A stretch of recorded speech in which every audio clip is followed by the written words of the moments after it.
Phone ಕುರಿತ ದುರಂತ ಕಥೆಗಳು ನೀವು ಅನುಭವಿಸಿರುವಿರಾ?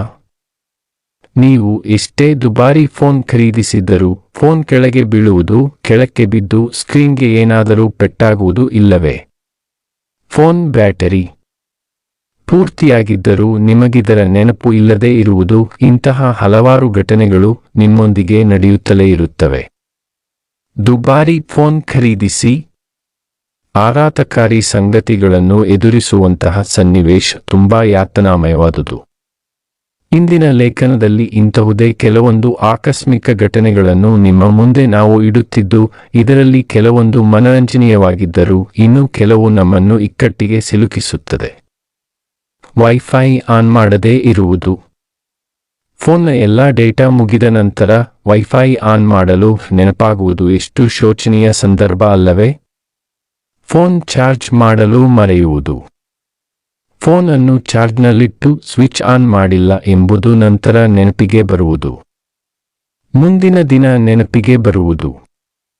ಇನ್ನು ಫೋನ್ ಚಾರ್ಜ್ನಲ್ಲಿಟ್ಟು ಸ್ವಿಚ್ ಆನ್ ಮಾಡಿಲ್ಲ ಎಂಬ ಮಾತು ಮುಂದಿನ ದಿನ ನೆನಪಿಗೆ ಬರುವುದು. ಫೋನ್ ಹುಡುಕಾಡುವುದು.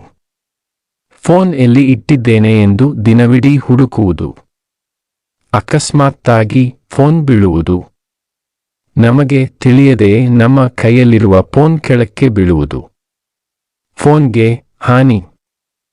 ನೀರಿನಿಂದ ತುಂಬಿರುವ ಲೋಟ ತಾಗಿ ಫೋನ್ಗೆ ಹಾನಿಯಾಗುವುದು. ಟಾಯ್ಲೆಟ್ಗೆ ಫೋನ್ ಬೀಳುವುದು. ನಮಗೆ ತಿಳಿಯದೆ ಟಾಯ್ಲೆಟ್ನೊಳಗೆ ಫೋನ್ ಬೀಳುವುದು. ಅಗತ್ಯ ಕರೆ ಬಂದಾಗ ಲೋ ಬ್ಯಾಟರಿ. ಯಾರದ್ದಾದರೂ ತುರ್ತು ಕರೆ ಬಂದ ಸಂದರ್ಭದಲ್ಲಿ ಫೋನ್ ಲೋ ಬ್ಯಾಟರಿ ಚಿಹ್ನೆ ತೋರಿಸುವುದು. ಮನೆಯಿಂದ ಹೊರಬಿದ್ದಾಗ ಫೋನ್ ಬ್ಯಾಟರಿ ಕಡಿಮೆ ಇರುವುದು.